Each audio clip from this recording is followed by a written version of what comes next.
தாமரை சின்னம் எந்த கட்சிக்குனே தெரியாது இருந்த காலம். அப்ப அம்மா நாடாளுமன்றத்தில் கூட்டணி வச்சாங்க பாரதிய ஜனதாவோட. அப்பதான் ஊர் ஊரா நம்ம கட்சிக்காரெல்லாம் போய் இதுதான் சின்னம் பாரதிய ஜனதாக்கு இதுதான் சின்னம் அப்படி சொன்ன கட்சி இன்னைக்கு நம்மள வழிக்கு பார்க்கறாங்க. திரு கருணாநிதியும் பார்த்தது, திரு ஸ்டாலினும் பார்த்தாச்சு.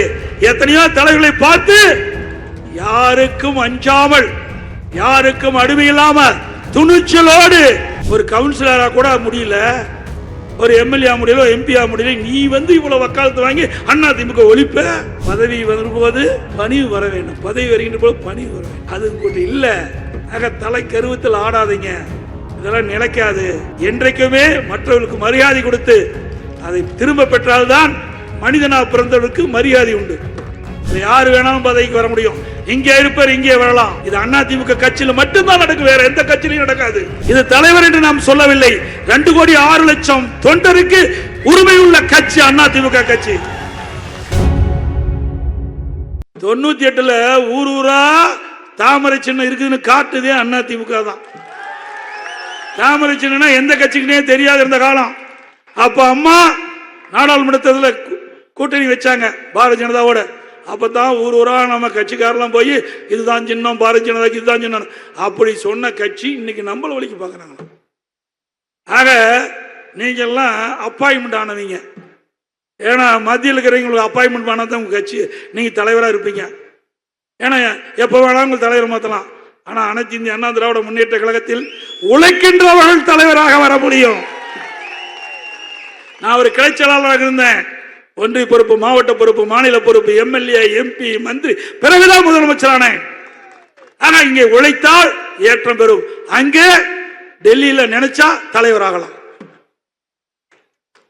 ஆக நீங்க அப்பாயின்மெண்ட் தலைவர், நீங்க எப்படி ஐபிஎஸ் படிச்சு போனீங்களோ அது மாதிரி அப்பாயின்மெண்ட்ல வந்திருக்கிறீங்க.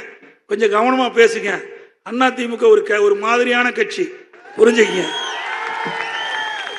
திரு கருணாநிதியும் பார்த்தது, திரு ஸ்டாலினும் பார்த்தாச்சு. எத்தனையோ தலைவர்களை பார்த்து யாருக்கும் அஞ்சாமல், யாருக்கும் அடிமை இல்லாம துணிச்சலோடு இன்றைக்கு சவால் விட்டு இருக்கின்ற கட்சி அண்ணா திமுக கட்சி. அவர் பேசுறார். இன்றைய தினம் 500 நாள்ல 100 திட்டத்தை நிறைவேற்றார். 500 நாள்ல 100 திட்டத்தை.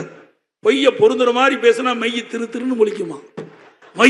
பொய்ய பொருந்துற மாதிரி பேசினா மெய்யினா உண்மை, பொய்ய பொருந்துற மாதிரி பேசினா உண்மை திருன்னு முழிக்குமா?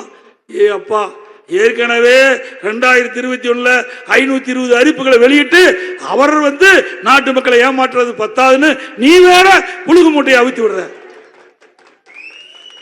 100 திட்டத்தை 500 நாள்ல நிறைவேற்றணும். ஏன் இத்தனை நாள் நிறைவேற்றல?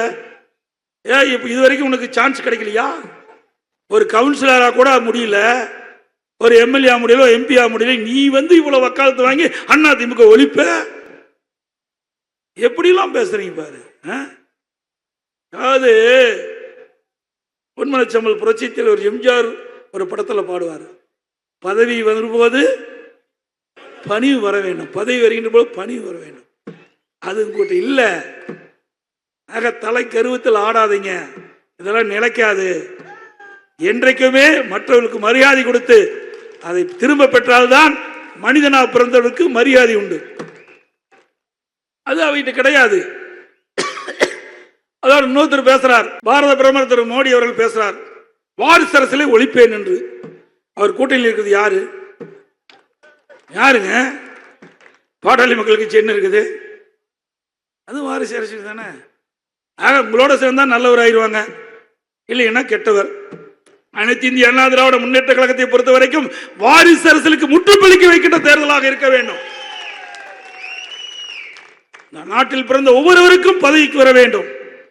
அனைத்து இந்திய அண்ணா திராவிட முன்னேற்ற கழகம் ஜனநாயகம் உள்ள ஒரு இயக்கம். யாரு வேணாலும் பதவிக்கு வர முடியும். இங்கே இருப்பார், இங்கே வரலாம்.